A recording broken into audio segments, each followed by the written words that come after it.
It's not okay to dream anymore. It happens again and again. Because, if you're that guy and that's your dream, you know what people tell you? You need to get a job. You need to get a real job. That's the thing. I always laugh. When I was a kid, my dad always said that I don't know what I want to be when I grow up. My dad is mid-50s. He still says the same thing. I don't know what I want to be when I grow up. But, he's working, he's doing stuff, but he's like, I still don't know. Maybe I want to be a rock star or a comedian. I don't know. We'll figure it out. Maybe I'll be a professional football player when I grow up. But when you're an adult, like if you really tell people, like, I dream to do this, and people are like, okay, like, no big deal. Like, that's your problem. I want nothing to do with it. Or they don't encourage it. Dreams are something that it's supposed to mean something to us. But, if we were really honest, has anyone in this last week said something about, I dreamed this would happen one day? Anybody? Other than, the dreams that some of us have, to buy $1 million car or something stupid like that, I'm not saying I wouldn't. If I had billions of dollars, I would have $1 million car. Why not? But, we've all had those crazy dreams. I think me and Kristen were joking around about it. I said, if we were billionaires, she's like, well, you could buy the Chiefs. Just own the Kansas City Chiefs. And she's like, well, then you could put on the uniform and go play through it. I said, yeah, I'd probably die. Those guys are huge. Compared to me, I'm like, okay, when you watch TV, if you ever seen a football game, there's these little guys, and then there's these really big guys. I'm the height of the little guys. That's how big they are. Like, we went to a training camp, we're standing behind these guys, and one of the guys was Don Terry Poe. He's like 6'7", 330 pounds. And he's like this wide. Because it's not 330 pounds, he's got some chub like me. It's 330 pounds of muscle. So I'm sitting there behind him, I'm just looking up, and I'm like, wow. he makes me look small. And I felt small, like behind him. But, that would be something, if I could say, if I could have any dream I wanted, playing football, that probably would have been one when I was a kid. But when we're kids, we dream sometimes our dreams is to make a difference. How many people dream to be police officers and medics, and they want to do this, they want to change the world, right? They want to be astronauts. I don't know if kids still dream to be astronauts anymore, honestly. Like, I don't know, I don't hear that near as much as I used to. I want to walk on the moon, I want to do these things, but even kids, it seems like with our societies, as it has changed, it's not as encouraged to dream. So today, through the next few weeks, we'll be encouraging each other to dream. And sometimes dreaming means the crazy things that come to mind, like owning a football team or, going to some other country and doing this. But sometimes it's also, going on a mission trip to a third world country, to serve in an orphanage. Or it's sometimes, if you're like my wife, her dream was to be a nurse. When she was a kid, she wanted to be a nurse. She became a nurse. She fulfilled her dream. My dream, though, it changed about every other week. It's like, I like to race cars. I did that a lot. Play football, that's really fun. I don't know if I'm big enough for that. You go through it, and it changes, and it changes. So part of it isn't always saying that this is the way it has to be, this is the way it has to go, but having a dream, sometimes it's being willing to step out, maybe be a little honoring, maybe step out in faith, and maybe just kind of believe, because sometimes the dream, if you're like some people, I know the dream is just to not be in pain anymore. To not feel the pain every time you move, or every time you walk, or every time it's about to rain. To not feel both your knees hurt. Maybe that's your dream. So we're going to talk about that. We're going to encourage each other to dream. And the key verse for the whole series, this is the verse we're going to look at each week, is going to be Genesis 46:2. During the night, God spoke to him in a vision. Jacob, Jacob, he called. Here I am, Jacob replied. That's a very, very simple verse. But a dream or a vision in the night. Here's Jacob, Jacob. I don't know if you ever hear your voice being called out at night. You ever have those? I did that a lot when I was a kid. I'd be laying in bed and be like, I could swear someone just said my name. Like looking around. I'm pretty sure someone just said my name. And even as an adult, I still have that time. I'll be out in public and I think someone just said Kevin. I'm standing there looking around like, do I know someone here? But he heard in the night, he heard a voice calling out, and Jacob's response is, here I am, or in other translations says, here am I. So what we're going to be talking about through the next 3 weeks is being able to tell God, here am I. This is the dream you've given me. This is the dream. This is the passion. And just to feel free to let loose a little bit. Maybe your dream is something that you're like, oh, this is okay. But if your dream is that you're going to get a Frosty for lunch today, your dream's a little too small. We can dream bigger than that. We can dream bigger dreams than, well, I'd sure like some Andes today. Let's dream a little bigger. If it sounds crazy, but if that's something that keeps coming back to you, write it down. It's okay, write it down. Because sometimes it's okay to be a little crazy. I actually found a book yesterday, ironically, perfect timing. God has that way of working out timing. I was looking through it, it was a journal, and me and Kristen wrote out a lot of goals that we had. And I'm going to be honest, I start looking at the 1 year goals, and I'm like, well, I missed that one, I missed that one, I missed that one, I missed that one, because this is from 2015. And it's like, wow, I sure missed a lot of these goals. But then we start looking through, and it's like, but I did this. I did do this one. I have gone to another country on a mission trip. I have, we went to Africa. We have taken a cruise for our anniversary. We have done this, and we have done this. We have moved, we have bought a home. It's like, so sometimes I think when we look at our dreams, we only look at the dreams that we didn't hit. If you dream to be an astronaut and you're not an astronaut, you're like, oh, that's the one that got away, instead of thinking of all the things that you wanted to do and you achieved. Because we can't. We can really look back at things, and if you're like me, and I like to write stuff down like that, because sometimes, if we're really honest, I need encouragement. It's been a rough day. It's been a rough week. It's been a rough month, and you're like, man, I feel like we're going backwards. And then you look at it, you're like, wow, we've done a lot. So with our dreams, it's going to be able to look at them and say, this is what we've done. This is where we're going. Sometimes with our dreams, we go forward. Sometimes we go backwards. Sometimes the dream changes, and that's okay. Because if they're dreams that God's given us, we'll find time. And we'll find a way to get there. But our focus for today is don't be afraid to dream big. Like I said, I think we're taught as we get older, and this would be, I believe it's a movie, but sometimes life has a way of crushing the hopes and dreams out of us. It has a way of just kind of bearing down on us and crushing us down until we kind of conform to society, conform to the thoughts that are around us, conform to this is the way you should believe, this is the way you should act. Somewhere along college, I feel, is where that really starts to happen.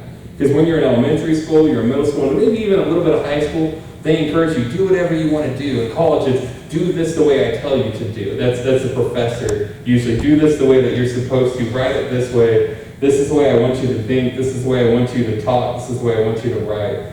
And then as you get out of that, and even if you still kept your dreams through college, you get out and you get your first job, if you haven't had a job yet, and that crushes you a little bit more. I know my first job, what I quote unquote, my first real job, the one that I actually got paid to, that was reported to tax revenue, and all of that when I was 16 was for Hardee's. I was there, flipping burgers, not really, because it's actually a charbroiler. You actually literally set burger down on a chain, and it cooks, and it falls out. So people are like, oh, flip burgers. It's like, no, they just kind of pop out. You put it on the bun, or you put, whatever condiments on it, you're done. I wasn't there, and I was thinking, man, you know what I dream of? I dream of making this burger every single day for the next 50 years. That doesn't mean I hated it. I enjoyed it. I like cooking. I still cook at home. If you ask Kristen, I think most of the time I do the majority of our cooking. That's fine. I love to cook. But I still wasn't staying there thinking, I want to watch these burgers fall out of this charbroiler for the rest of my life. This is my goal, right here. Dreaming big, baby, dreaming big. So, but sometimes we get in those jobs and we see it and we just see other people, and we see that people, they don't have jobs. Or we see people that they've had this failure, they left that job that they were pretty good at, because I felt like I was pretty good at it. I was the kitchen supervisor, then I was a night manager. I was pretty good at that job. When it came time to leave when I was 18, I had doubts, because I'm thinking, what if I really suck at the next job? What if something bad happens and I can't do it? What happens? And I think that's why we look at our dreams sometimes. We get this amount of success in this area, and we say, well, I'm not going to pursue that because what if this happens? Or what if that happens? Sometimes it's plain safe. Sometimes we're just scared. What if we dream? What if we fail? Nobody, I don't care who I ask, who I talk to, there's no one that's like, yes, I love failure. I want to fail every day I wake up. I strive to fail. That is what my goal is to do every day. I'm going to fail at something. We don't want to fail because failing makes us feel like we messed up, like we've made mistakes, like we're not worth anything. When we fail, we're just like, oh, this isn't good. When I was that kid, I hated to fail at anything. Anyone remember the first F they ever got? Anybody? My first F was one of the dumbest things that you could do. You know what I got an F in? I got an F in my music class because I didn't want to turn in the things saying I practiced. That's what I got my first F in. Because I was like, I'll get a passing grade if I don't do it. That's what I got my first F in. I still got a C or a B or whatever in that class, but it was stupid, right? That's the thing you get it for. But we kind of allow ourselves like, oh, this is good enough. This is okay. And that's where I was with that. I was just like, I'll still pass. This isn't a class that matters to anybody. You know, when I go to college, they're not going to be like, I see you only got a C in music. What's up with that? You know, no one asked me that when I went to school. And even still, even as a musician, no one cares. You know, my dad always, my grandpa says it the most, you know what you call a doctor that got a C? Doctor.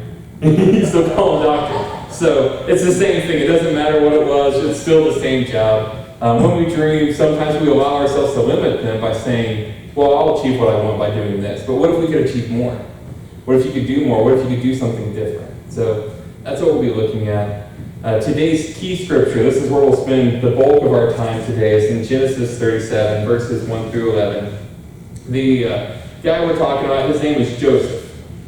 He is the 11th son out of 12. He's got a younger brother, but he is the son of his father's favorite wife. I've never had that problem having to choose a kid, yet let alone my favorite wife, so I'm not sure on either of those how that works, but this is kind of where he was. This was the wife that he loved, that he really pursued the most, and she was barren for a long time, like I said, had 10 kids before him, and then he finally has this one, and I was joking around about me being the favorite. I'm the youngest, I'm the favorite. I relate with Joseph in that characteristic of being the favorite. Sometimes you're kind of resented for that. So that's what we're looking at. It's going to be a story of resentment and a story of dreams all together at once. So let's go ahead and we're going to look at verse 1. So Jacob settled again in the land of Canaan where his father had lived as a foreigner. This is the account of Jacob and his family. When Joseph was 17 years old, he often tended his father's flocks. He worked for his half-brothers, the sons of his father's wives, Bilhah and Zilpah, but Joseph reported to his father some of the bad things his brothers were doing. So, his brother was a tattletale. We all know that. That's what we would call him. He's a tattletale. Anyone, you got your young siblings ever telling you when you do something stupid? Or honoring when you like, hey, they messed up, right? Younger siblings, that's what they do, right? They tell on their older siblings, guilty as charged. I know I did. So I'm there with Joseph. Jacob loved Joseph more than any of his other children because Joseph had been born to him in his old age. So one day, Jacob had a special gift made for him, a beautiful robe, or other ones will say a robe of many colors. It could be that it was specially made with longer sleeves than others. It could be hemmed a different way. But it was a very, very beautiful robe, a special robe that was like none of his brothers. None of his brothers had a robe like this. Sometimes I kind of like to think of this like when you're a kid, you want to be like your parents. So what I think sometimes is maybe they had a robe made identical to his dad's. They were Twinkies, they kind of had matching robes. That's kind of what I imagine. Sometimes it was an honor that he had. So that he had a very beautiful robe. But his brothers, in verse 4, but his brothers hated Joseph because their father loved him more than the rest of them. They couldn't say a kind word to him. One night, Joseph had a dream. And when he told his brothers about it, they hated him more than ever. Listen to this dream, he said. We were out in the field tying up bundles of grain. Suddenly my bundle stood up, and your bundles all gathered around and bowed low before mine. His brothers responded. You can imagine telling your brothers and your siblings this story. So your brothers responded, so you think you will be our king, do you? Do you actually think you will reign over us? And they hated him all the more because of his dreams and the way he talked about them. So just kind of a brief stop there. It already said that his brothers hated him because he was the favorite. So then he's hated more because he tells them this dream. So as a younger sibling, knowing what an instigator younger siblings can be, I wonder if he told them this story just saying, I know you guys don't like me anyway, but you're really not going to like me when this happens. Like, I had this dream, and this happened. I'm not saying I would do that, but I probably would do that if I had the same dream. So, again, I understand that, but I don't know if that's the way he meant it, or if he's just had this dream and he's discovering and trying to figure out what it means, and he's telling them. But we'll continue on. In verse 9, soon Joseph had another dream, so he had a second dream. And again he told his brothers about it. Listen, I have had another dream. And he said, the sun, moon, and 11 stars bowed low before me. This time he told the dream to his father as well as to his brothers, but his father scolded him. What kind of dream is that, he asked. Will your mother and I and your brothers actually come and bow to the ground before you? But while his brothers were jealous of Joseph, his father wondered what the dreams meant. So we'll stop there and we'll look at this. His family, I kind of laugh at this, because like I said, I can relate with Joseph being the younger sibling. He's actually not the youngest. He does have a younger brother still from his same mother. So he's a little bit closer. But he tells this dream, the sun and the moon. That's his father and his mother. And his 11 brothers all bow before him. And this time, during these times, when you had a dream, it wasn't like us today. Kristen wakes up and tells me she had a dream, and I'm just like, okay, what did I do in my dream that made you mad today? Or what did I do that, what happened, or like what kind of craziness is going on? Like, dreams don't mean as much to us in our society today. If you're like some of us, we don't remember our dreams most of the time. And if you do remember your dream, you remember for the first minute or two you wake up, and then you forget about it. Like, it just goes away. But in their society, dreams were significant. Dreams, the kind of said, and like we looked at in the very beginning with Jacob, here am I. Dreams were visions. Dreams were future casting, future molding. It actually had power to them. So when he's telling his brothers, and he's told us that the thing that he had multiple dreams saying the same thing, means that it was more likely to happen by their culture. Like, if you've had the same dream multiple times, like, and you see this in other instances, even through Genesis, where they had the same dream multiple times, it happens later. I call that deja vu in my life sometimes. You ever have something where it happens and you're like, I could have swore this has happened before, I've dreamed this before. That's what they were doing. But Joseph, so his father's curious. So he's 17 years old. I know I was a youth pastor, so I know what 17-year-olds are like. I was 17 about 11 years ago, 12 years ago, however old I am, 12 years ago. And I remember that usually pride, arrogance, some of those things. So like I said, I can imagine him kind of pestering the brothers just because he can. And he knows it. And his brothers, like some of them had kids that were closer to his age than they were to him. So he goes out, he's in the field, he's with his brothers. They sell him into slavery. They throw him in a pit, they're like, oh, we'll kill him. No, we won't kill him. So we're going to sell him to slavery. So then he's sold into slavery. He goes to Egypt and is sold yet again. And he works at this guy's house. So he's upper teens, probably been there for a little while. And it says that the guy who, the owner of the house, saw that Joseph was blessed in all he did. So he put him in charge of the house. Said, you're in control, because whatever you do will be blessed by God, and I will grow in abundance. But it says the owner's wife, Potiphar was his name, his wife lusted after Joseph. Said he was the fine-looking young man kind of thing. And she tried getting him to sleep with her, and he refused to because he was a moral person. So she says that he tried to sleep with her. He gets thrown into jail. Then it doesn't say how long he's in jail, but then he gains favor in jail. I don't know about you, but getting favor in jail doesn't mean much different to me than not having favor in jail. I'm like, well, the guards like me. It's a lot better this way, but he gains favor in jail. So while he's there, apparently he's hanging out and playing cards and working out like they usually do in jail. And then the Pharaoh gets mad and sends the chief baker and the chief cupbearer to jail for 3 days. He sends them to jail. I don't know what they did, but the Pharaoh's the Pharaoh, he's the king, he's the head honcho, he's the guy in charge, he can do whatever he wants kind of thing. So they're in jail, and they both have dreams. You notice a pattern here with Joseph. It seems like there's dreams. Again, they have dreams, and they can't figure out what they mean. He's like, no one can tell us what our dreams mean. He said, well, dreams are only interpreted by God. No one else can interpret dreams but God, so tell me what your dream is. So one of them says that, he sees vines. There's 3 branches, and there's lots of grapes on them, and the grapes are being crushed, and he takes the cup and he fills it up, and he hands it to the Pharaoh. And he's like, easy. That means that God is you're going to be here for 3 days. 3 branches, you'll be here for 3 days. Then you'll be restored back to your previous position as head, the chief cupbearer, which means he was the guy that carried the cup around with the wine and made sure it was full. You'll be restored back to your position. So the baker's like, awesome. He got a good one. Let me see what mine is. Do me next. That's kind of what it seems like. And then he tells us that, well, I see 3 baskets. And this is pastries in the NLT. It's bread and other versions. But pastries, bread, you get the idea. And they're full, and I have them stacked on my head. And the top one, birds are eating from it, though. He's like, oh, that's not good.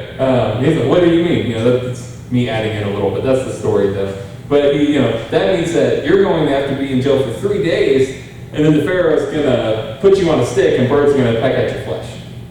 Not a very good story, right? not a great. That's what happens, though. And Joseph says to the cupbearer, hey, remember me when you're back before the Pharaoh. Like, I went out of jail. I don't care if I have favor in here. I went out. 2 years later, that's what the scripture says. 2 years later, after this happens, the Pharaoh has dreams. And he's trying to figure out what they mean. And he calls the magicians and the sorcerers and everyone to him, and none of them can explain the dream.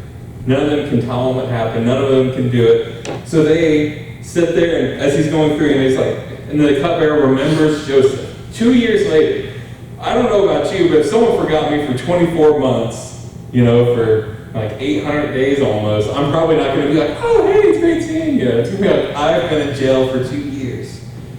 But Joseph doesn't respond that way. He just says, he goes before Pharaoh. He tells him his dream, says there's going to be 7 years of prosperous times when you're going to have abundance in grain, 7 years of famine. So then by probably around the 8th to 9th year of this, they've gone through the great years. Now the good years are starting going bad. Now they've opened up these storehouses in Egypt. When the Pharaoh had Joseph interpret his dreams, Joseph was put second in command of all of Egypt. He was a powerful guy. He went from being in jail, like literally the same morning, woke up in jail. By that night, he was in charge in Egypt. So, he had a quick turnaround there. But how many years did it take to get to that point? Then 8 years later, 9 years later, around that time, his father, his brothers, none of them have food for their cows. None of them have grain for themselves. They don't have anything to feed anyone. So his father sends them over to Egypt. Joseph kind of hides his identity. He gives him coats. I don't know if you ever caught that before. He gives him coats. They took his coat from him. He gives him coats there. But his dream that he had when he was 17 years old didn't come to fruition for 20 to 30 years, roughly. It took that long for the dream to happen. So something that I want us to see when we look at this story, and Joseph and his father and his family, it never says that his father actually bows to him, but his father, his mother, and all of the family, they all come to Egypt so they can be safe. And the Pharaoh gives them land, and then as you know, they turn into slaves years later, and that's when they have to leave. But the time right there, they were saved because of Joseph's position. They were saved because Joseph, even though he was having a really hard time, he was accused, he was sold into slavery, he was put in jail, he never gave up on his integrity, he never gave up on who he was, he never just, said, we didn't hear the dreams and was like, I don't care. Dreams have done nothing but get me in trouble. Because I think that would be my reaction if I were him. I'd be like, I'm not interpreting any dreams. Dreams got me in this. Blaming God for putting the dreams in his head, but that's not what he did. So the first thing we need to see is take your time. If you have a dream, if there's a dream that God's put on your heart, God's put in your mind, or one that has been put before you, it doesn't have to happen in 1.5 seconds. It doesn't have to happen in a day. It doesn't happen to happen in a week. It doesn't have to happen in a month or a year. It may not even happen in 5 or 10 years. It took years for him to get from that 17-year-old boy to the man that was sitting on a throne as the second in charge of Egypt for his family, but to save his family through that. So when we get kind of anxious, and sometimes we fail, and then we think, well, it's not supposed to happen, and we give up. Or we get kind of anxious and we get upset, and it's like, this isn't going to be the way I want it to be, or this isn't how I wanted it to go, this isn't who I want it to be. Take a breath. Some of us, and it's the opposite on take your time, and I just want to say that take your time doesn't mean waste your time. It doesn't mean you have the dream, but you're going to pursue everything else, and maybe if it happens, it'll happen. Sometimes you have to kind of keep in it, but sometimes there's times when you can't do anything, you just kind of wait. Joseph was in a place of waiting. He sat there. I mean, what are you going to do in jail? He's probably not sitting there in jail thinking, man, this is really fun.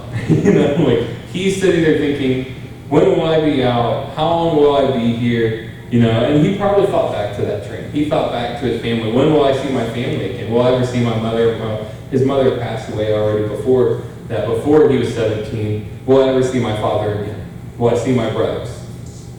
He thought that. But we can take our time. We can take a breath. You can breathe. If you've had this dream, you've had this goal, and you've had this in your mind that this is what you want to do, or this is what God wants you to do, and you've been like, well, it's never going to happen. Well, it definitely won't if you don't do anything about it. If we don't have a dream, we can't achieve a dream, right? Like I said, if your dream is so small that, it's like, I just dreamed for a Frosty today at lunch. If that's your biggest dream, then, buddy, I'll take you to Wendy's. We'll get your dreams fulfilled. But we need to have bigger dreams than that. We need to be able to look bigger than that and take our time about it. Because I know, just this church, when me and Kristen were called to start a church, it was actually years before we had moved here. And God called us. We feel like God's calling us to start a church in Branson. Kristen applied for nursing jobs in Branson after nursing school. She was still in nursing school looking for that first job, which is, they say, is the hardest one to get.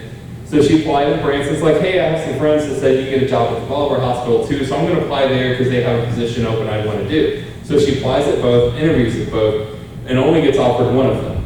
Guess which one it was? Not the one in Branson. Sometimes it takes time. So I remember when she got the job in Bolivar, it's like, because we prayed and just said, God, if you want us to move, whichever way you want us to go, you'll make it apparent to us. And whichever door opens, we'll follow it, and that's the way we'll go. So she gets the job in Bolivar, and I'm thinking, man, maybe I misheard that dream. Maybe I was wrong. Maybe we weren't supposed to start a church in Branson. And I remember about 6 months later, praying, kind of been praying on and off through that time. If God did want us to start a church, He'd give us a name, and that's where Citizens came from in Ephesians 2:19. I remember, okay, then where? And through time, taking our time. And it wasn't always pursuing it head on. I wasn't down in Branson every weekend, driving around looking, where's a great place for a church? I wasn't doing that, but it was constantly coming back to my mind, constantly coming back to me. And if it's a dream that you have, the dream that God has put on you, it's that one that keeps coming back, keeps reminding you, keeps thinking, this is what I want to do, this is what it would be, this is what could happen. The other thing that we can see with taking our time is that dreams don't come overnight. If you could achieve your dream every time you set your mind to it in a day, what dreams would you have?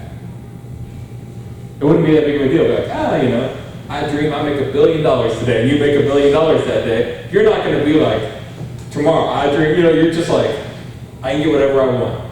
And that's sometimes prayer turns into that. Ron was talking about prayer this morning, and prayer turns into the Lord, give me this, give me that. It sure be great, Lord, if I can win the lottery.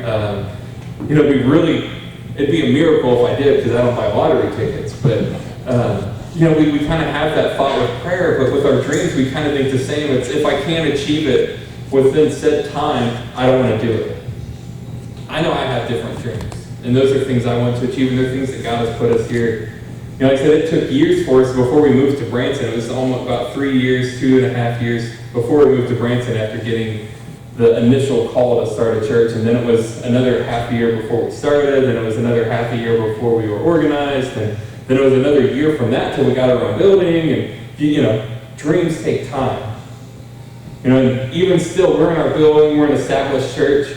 This still isn't the top of where I feel the dream goes. This is still the process of fulfilling that dream.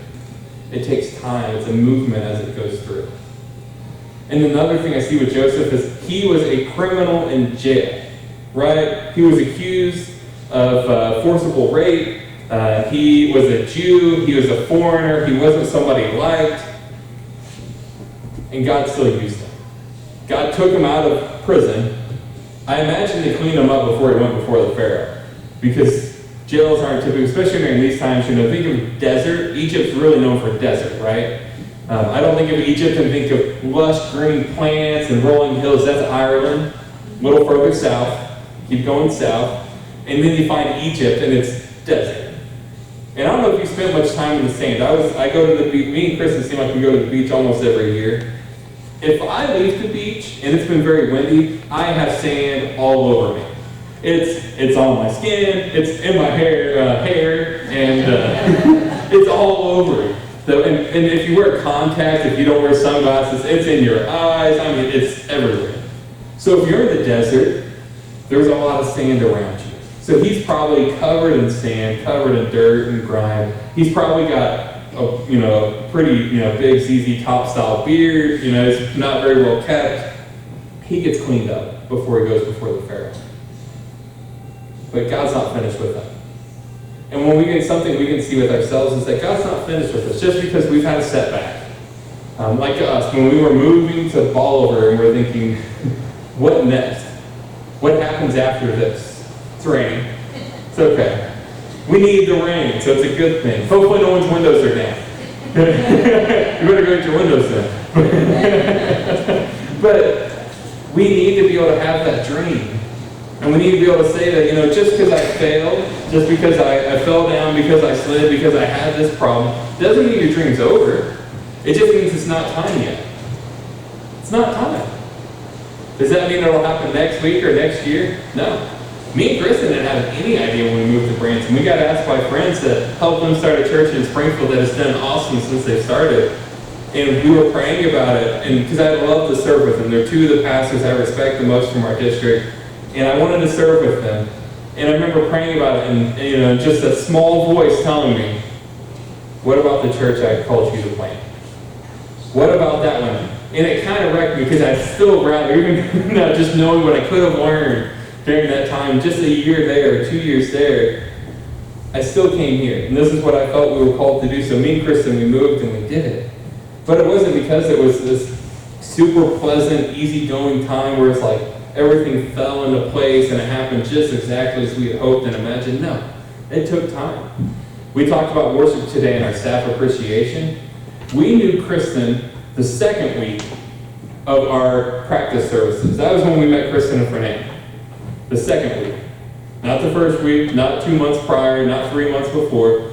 After we'd already done the first, we met her. And we met her because we called someone else that did music that someone from our church knew. And then she's like, well, I can't because I work. But my neighbor does music too.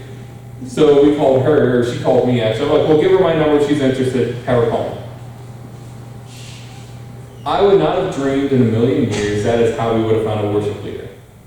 I never been like, Lord, my dream is that I can call somebody and they'll know somebody that might be an option that I've never met, never heard of, that's not how that works. That's not how our dreams work. And I highly doubt you guys were expecting to get your neighbor coming next door like, hey, so I know this church that's looking for somebody to, them like honestly, if I was in her shoes, I'd probably been like, yeah, I don't know about that. I don't know. But she called, and we talked, and it was like, okay, well, let's meet.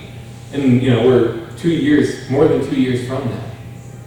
Just because it's not the way that we would have dreamed it, not the way that things would happen, or it doesn't go the way we exactly planned in our time schedule, doesn't mean God's done with us.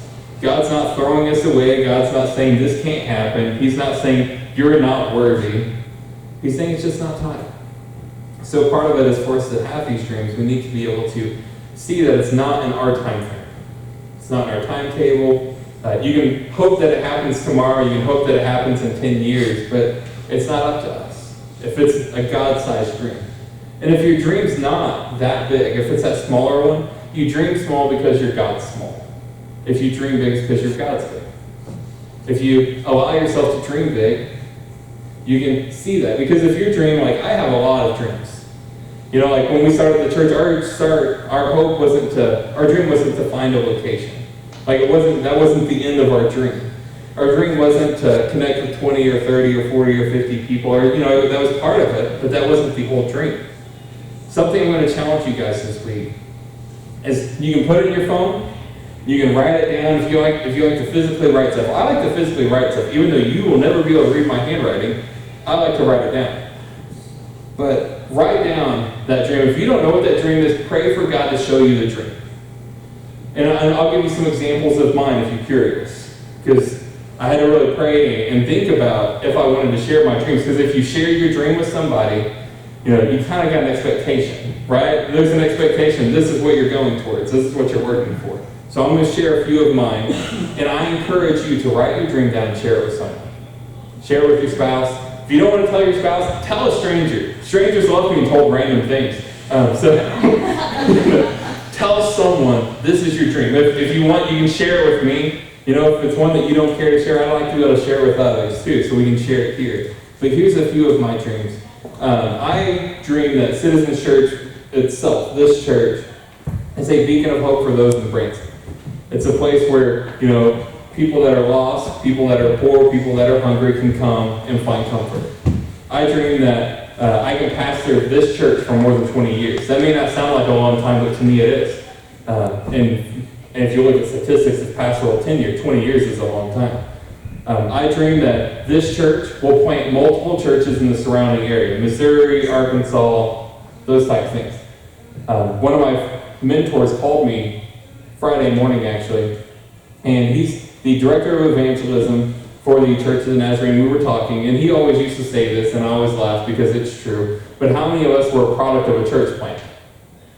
Which would be all of us, because the church had to have been started at some point. And a New Start church, we're all products of that. So we feel that that's something we are called to do, something I dream of planting multiple churches. Not me necessarily as the senior pastor and leaving this one and going somewhere else, but being able to sponsor, being able to guide them, being able to help them maybe get over the bumps and bruises that I've struggled with. You know, things I've learned, and they'll learn new ones. I dream that Citizens Church becomes a place where through my 20 years plus here, that hundreds of people come to know Jesus. Those are dreams. You know, does that mean that I can just say, these are my dreams and I'll do nothing to achieve them? No. I write them down. This is what I hope for. This is what I believe.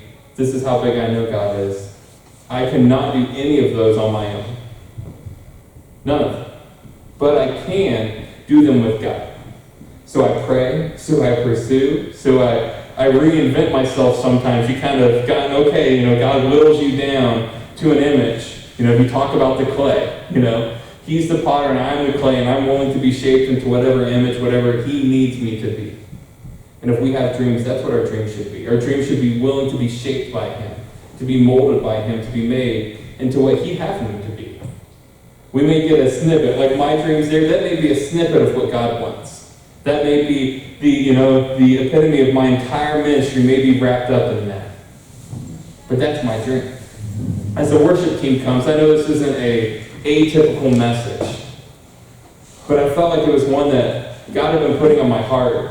And I actually had another series planned for this time, and I kept praying, you know, does this really make sense? Because sometimes when I feel like you talk about dreams, you become a motivational speaker and you know, send us money and God will bless you, church. And I don't believe in any of that, but I believe that as Christians, it's okay for us to dream. It's a good thing for us to have goals. It's a good thing for us to want more than what we have.